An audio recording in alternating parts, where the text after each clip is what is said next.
This is a new poem inspired by a dream about me meeting up with my old headmaster again. Like most poems inspired by dreams, it's more about me than anything else. And I'm wearing my school colours, albeit a Duke of Prague home kit. This is called Dancing with Mr. SAFKIN. I had a dream, but not like MLK's, poor man, who was shot when I was at school. In the dream, I was back at my alma mater, a technical school, red brick conformity. Sadly, along with my childhood now long gone. Our headmaster was one Joseph SAFKIN, his name out of place like that of a Cold War spy, in amongst the acroids, nutters and tattersalls, those fine, solid-sounding Lancashire names, hand-carved out of the Pennine millstone grit. Even at our old school, he was old school. The swinging 60s tried their best to get in, but it would only have been over his dead body.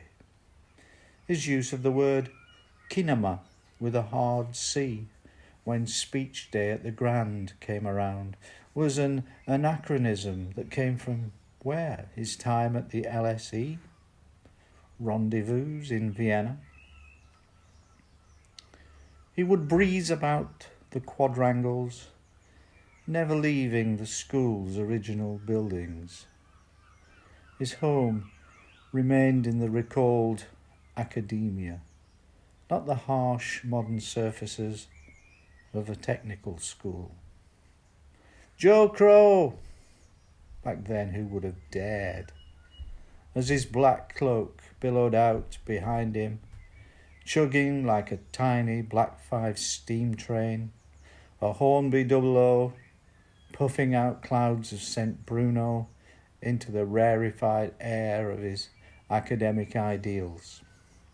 His march of stasis through the clearing kids, ignoring all but those likely offenders that sullied his aesthetic standards. The long-haired, side-burned and mustachioed, the short-skirted, thigh-booted and earring, who were pulled up and steadfastly redressed. Like most kids, I kept out of his way, only ever spoke to him the once, not much for conversation really, one way. The cane was mentioned in passing, and that swish was as close as it ever got. Summoned to his office after my own mother grasped me up for playing truant. I must have been a disappointment to him, an erstwhile Lancastrian Billy Casper, standing there in my worn blazer, the scruffy urchin in a grey shirt. Never had a white shirt in 5 years. Mum said I would just get them dirty, and a grey one would last the week out.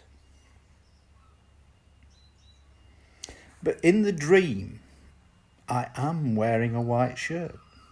The boys, now grown, oh girls, dreams, are uniform in black sweater and trousers, an homage perhaps to our guest of honour. And then he arrives to ecstatic applause, smiling at the adulation, arms raised in a multicoloured Polynesian overshirt, more colours than a Jackson Pollock, with smart beige chinos and trainers beneath. He high-fives everyone on the front row and then asks them for a volunteer. He wants someone to give him a hug. I step forward, parting the crowd. The kid, ever careful to stay in the shadows, never ever called up to the school stage, steps forward on his own terms as a man. We embrace, and at my proposal that we dance, he grins with delight and takes the lead as the pair of us waltz around the room.